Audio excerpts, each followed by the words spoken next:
Hey you! Yes, you. Welcome to the You're Not Getting Any Younger podcast. A podcast for people who want to disrupt their lives. For a good reason. To make it count. I'm your host, Jen Glantz. And every week, I'll drop a new episode with stories from real people, just like you, who woke up one morning and decided to make big changes, starting with small things. We'll cover topics like entrepreneurship, love, failure, and self-care. Hey, you're not getting any younger, so let's make this an adventure. Ready?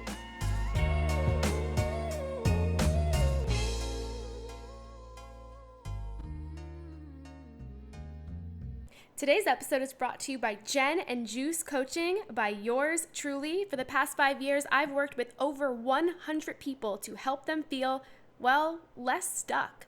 Whether you're looking to change careers, start a side hustle, or just get a strategy for your life, head on over to jenglantz.com/coaching and you can find out about my 1-hour coaching specials that will help you feel like you can finally cross those things off your to-do list and start whatever kind of project, life change, or dream that you have. Hey, any youngers. Welcome back to another episode of the You're Not Getting Any Younger podcast. It's me, your host, Jen Glantz, and today I want to talk about a topic that completely shook the first week of March for me. And that topic is all around indecisiveness, having a bunch of decisions on your plate and not knowing what the heck to do. And I suffered a lot of that toward the end of February, the beginning of March. What I felt like happened was all of these gigantic life decisions just sort of entered my world all at once, and I had immediate decision fatigue. And naturally, I'm not really that great at making decisions anyway. Like, I can't even really pick what to eat for dinner without second guessing every single thing that I just picked. I'm not even talking about the category of food. I'm talking about, okay, when we're at the restaurant and there's a menu in front of me and there's multiple things, I will sit there for 25 plus minutes just deciding on my dish. And then after I've ordered my dish, I'm questioning what it would have been like if I got the baked ziti. Don't even get me started on myself in a nail salon trying to pick out a color for my nails. That is a process. I've actually been kicked out of nail salons like here and there because I've spent too much time picking out the color that there were other people waiting for their appointment and they were like, look, ma'am, you gotta go. We don't have time for you anymore. You just wasted 25 minutes choosing a color. I'm that indecisive. And why I'm telling you that is some of us are really great at making decisions. Others of us are high-fiving your earphones right now, your ears. You're like, yes, Jen, I feel you. I am the same exact way. But regardless, whether you're super indecisive or you're so good at making decisions, there comes a time when you have to make a decision and you don't know what to do. And that happens to all of us. And why that happens to all of us is because there's some decisions that are obviously more important and more intense than others. So for the easy everyday decisions, you might be a person who's like, you know what, I'm just going to go with it. I'm just going to choose something and that's that. Who cares if we get Chinese food again tonight? But then when there's these big life decisions where whatever you pick could have consequences, that's where we all get tripped up. Let me tell you about early March for me. In this series of a couple of days, I just felt like everybody in the universe was calling me up, asking me to make a decision about something. And this was from work to personal life to projects to just even people I hadn't heard from in a while were like, hey, Jen, here's a situation that we need you to decide on now. It was just an overwhelming amount of decisions all at once. There were a couple that I just couldn't make and I didn't know what to do. I stressed myself out beyond words trying to figure it out. There was one decision where I had an opportunity to perhaps choose something for a project of mine. And it was a great opportunity. If I said yes, it could be great. But when I said yes, there came with stipulations. And those stipulations were not giving me, the creator of this project, what I really deserved. But if I said no, I risked the chance of nobody being interested in that project ever again. I risked the chance of giving up something really great. So in that personal decision for my my project, I had to think about, okay, do I say yes to something that I might not be getting what I deserve, but could open doors, could lead to other opportunities? Or do I stand my ground and say no and hope that something better comes along? So that was one decision. And that was a tough decision because I didn't really have many people to talk it through with. It was such like a niche decision, like the topic of the decision. Like I don't know anybody who has a project like that that's dealing with a situation like that. So it wasn't even like I could ask experts, or there wasn't anyone that I could really turn to. That was one decision. Another decision came from my book agent, who told me about a situation with my second book that I could do something with it. And without disclosing what, it was a decision where if I did say yes to her, I would open up a lot more work on my end, and I would open up a lot more risk. And if I did say no, then I would risk sort of living in this content state with the book, and maybe nothing good would happen, but it would at least be what it is now. So in that situation, again, saying yes would open me up to more risk, more responsibility. Saying no would keep me in this content state of mind that I'm not necessarily happy with. So a tough decision there, right? Do you move out of your comfort zone, accept more risk, or do you just float on by? Then there was a decision about going to see my parents. My parents are in Florida. I have not gone to see them in a very, very long time. And I'm the kind of person that pre-pandemic, I was going to Florida once or twice a month. Like that's what I was doing to see my family. I'm very close with them. The flight's not bad. I have my JetBlue credit card. I was racking up points. I was flying for free a ton. And with the pandemic, of course, because it's so risky, it's so scary, I haven't seen my parents. So I had an opportunity to maybe go see them a couple of weekends ago. And I had to make a decision. And that decision was really hard because I didn't know what the right decision to make was. Do I put on a bunch of masks and quarantine in my apartment for a couple of days and get on a plane and go see them and risk bringing the virus home? Or do I just go see them and hope for the best? And that was a decision that was very touch and go. And my family members got involved. And there were moments when they were like, yes, come, no, don't come. Yes, come, no, don't come. And cheers to Southwest Airlines, I have to say. That's who I booked my flight with. I booked and canceled my flight 6 times in 1 week. The exact same flight. I just kept booking it, calling and canceling, booking it, calling and canceling it. That's how indecisive I was. And they have a really easy cancellation policy, by the way, so that was really awesome. But then I had that decision weighing on me as well, like what do I do? And then the final decision of that week was around, of course, Adam and I getting married, which I've talked about, but I haven't talked too much about. We've had to cancel our wedding so many times in the past year. We were going to do something last March 19th, and then out of nowhere, this pandemic happened. We were going to do something in the summer. We had planned October 17th, and we sort of came to a breaking point where we thought, the date March 19th means so much to me personally. That's the day I met Adam 5 years ago, and I'm just a big proponent, a big believer in dates and their meaning. And I like to do things that have meaning. It just feels special to me. It makes the little things in life just feel spectacular. And I live for that. I try to create that for myself quite often. So March 19th is obviously coming up. And the world is not back to normal. It's not even fully settled into this new normal. So we can't plan any kind of wedding right now. My parents are in Florida. His parents are here. Our friends and family are scattered around the country. So that wouldn't work. But do we spend another year not doing anything or trying to figure something out? Or do we just get legally married on March 19th? So we spent a lot of time trying to figure that out. So all of this, by the way, was happening again in the span of a week, in a couple of days. I had all of these decisions to make. And it became so suffocating. It became so much that I couldn't even make decisions about little things. I couldn't even make decisions about what I was going to eat for dinner or where I wanted to go for a walk because I had extreme decision fatigue. And I felt it within every inch of my body. I felt like I was wearing a weighted vest, but I wasn't. And I had seen a friend that week, a friend of mine, and she looked at me and she's like, Jen, I could tell that something is not right with you. I mean, you don't look great. And what she meant by that was my body language was off. Was crossing my arms, crossing my body, almost like crossing my body as a way of protecting myself, as a way of like holding in all of this tension. Also, my skin reacts to stress like crazy, and I have like these giant cysts on my chin that I get maybe once a year when I'm like incredibly stressed out. And this might be TMI, too much info, but I'm going to tell you anyway. These are the kind of pimple cysts that just don't go away naturally. You have to go get injections sometimes in them to like help them go down. That's how big and bold they are. So I'm not obviously doing that because of the pandemic right now, but it's still there.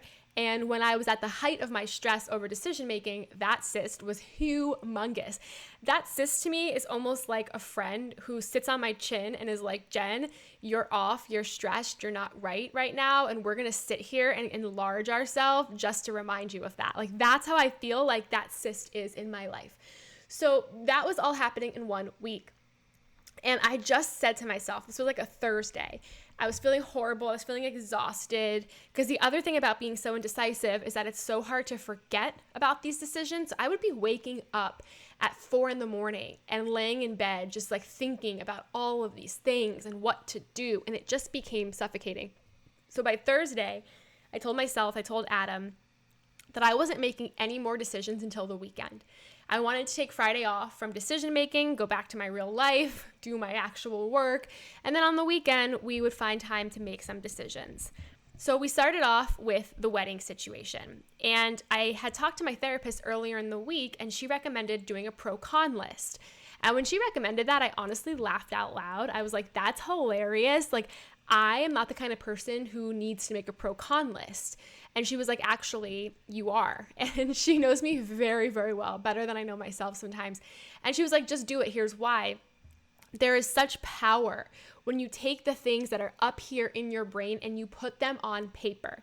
And even if you think you know how it's going to go, even if you doubt this pro-con situation, the second you unload everything from up here and you organize it onto lists, other things come out, new things come out, and before you know it, whether or not you've made a decision, it doesn't live in your brain anymore, and there's a heaviness that leaves you, and it's powerful. And I thought back to myself when she had mentioned that to me. I thought, Jen, when in your life have you ever made a pro-con list? And I was about to say never, and then I thought about it. And last March, when Adam and I had stumbled upon a dog that we loved, we made a pro-con list before we got goofy. And I remember I had to do this because the indecisiveness over whether or not to get her was eating me alive. And I had called up and they said that she was gone. And then I called again and they said, oh no, she's here. And then I just sat down with myself and I made a pro-con list. And on my pro list, I wrote all the benefits of having a dog. And on my con list, I organized all the things that I was scared about, all the challenges. And what I started to realize from that experience was that all of the things on my con list were my insecurities, my fears, all these things that I knew I could overcome. And a lot of the things on that con list were that I felt like I was too selfish for a dog. I loved my freedom of my life, all of these things. And I ended up looking at that list and feeling differently. And while I didn't have the ultimate decision ready to go in my head, it had taken me from this tightrope that I was walking of decision making, and it had leaned me closer to one side. And that side was, well, if you go get her, all of these things you're scared of, all of these cons, these are things that you can work on, you can deal with, you can find solutions to, so it's not as scary as you think.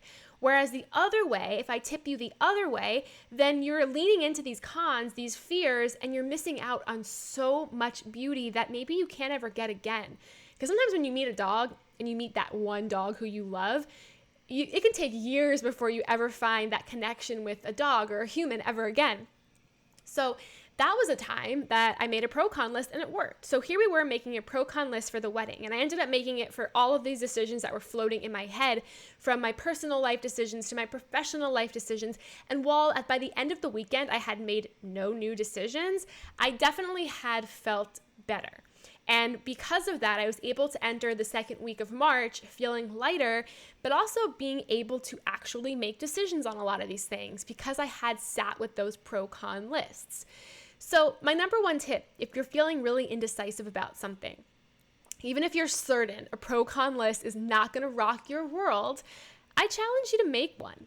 And you're going to start to see that the process of writing things down on a list, the process of getting things out of you, is powerful. And again, it's not going to change everything. The decision might not come to you, but there's going to be a mental shift. And once you make that mental shift, gigantic things start to happen. That's number one. Number two, I do recommend talking out this decision with people, but not with everyone. And that became a big issue, especially with the wedding stuff, was that I was telling this to everyone, every single person who would speak to me. I was like, hey, should we do the wedding on March 19th? Should we get married then? And by that point, I had a long list of other people's decisions and guilt and pressure that I couldn't make a decision for myself. I mean, there were so many people who were like, if you do it on March 19th without your parents, you're going to regret it forever. And then there were people who were like, no, just do it. It's not a big deal. And before you know it, you're somewhere that's like floating between both of those opinions, and it's so hard to make your own. So I do recommend when you're trying to make a decision, talk about it, but don't talk about it to everyone. Maybe find that one or two types of people who you know won't give you advice, but you know will help you talk. And what I mean by that is, for a lot of us, when we're trying to make decisions, we're not looking for answers, we're looking to get it out of us. That's why a pro-con list is so powerful. So if you find that person who will encourage you who will listen to you and encourage you to speak and ask you the right questions, you'll start to find that by having that interaction with them, it's not that you're seeking answers through them, you're seeking guidance on what to pull out, what to say, what to feel. And before you know it, you might come to a conclusion. And the final thing, which everyone says in decision making that makes me just so stressed out, but also has truth to it, is to trust your gut. Now, I know that for most of the decisions I've had to make in life, my gut told me what I should do. So for example, with the Florida opportunity to travel to Florida, I remember making the pro-con list. I remember booking the flight, canceling the flight, and then I remember being in the shower and I was just thinking so much about this decision. Do I stay? Do I go? And I remember my gut saying, Jen, it doesn't feel right. Don't do it. And I remember thinking that in the shower. I remember hearing my gut scream at me, and I ignored it. I got out of the shower and I booked the flight again. So I think what we need to also remember is that our gut is so powerful. And it's more than just like the gut. It's our inner voice. It's our inner brain, our inner heart aligning and trying to do what's best for us. And if we choose to ignore it, that's okay, but we should document it. We should write it down. You should add it to your pro-con list, what that gut is saying to you, because you'd be surprised. So hey, if you find yourself feeling super indecisive, you're not quite sure what decision to make, and it's stressing you out, it's taking over every thought, it's eating you alive, make that pro-con list. Talk to people, just not everybody, and listen to your gut. Your gut wants to try to talk to you. It's just that you're pushing it away, or you're ignoring it, or you're scared to listen to it. I am so scared of my gut. I am more scared of my gut than I am other people. Wishing you luck as you go ahead and make your decisions. And I know you're probably wondering, well, hey, Jen, what decisions did you make? What did you end up doing about your marriage? That's to come in a future episode. Stay tuned, my friends. All my love, Jen Glantz. Hey, you. Thank you for listening to the You're Not Getting Any Younger podcast. There are hundreds of thousands of pods out there, so thank you for listening to this one. You can find the show notes for this week's episode up on our website, anyyounger.com.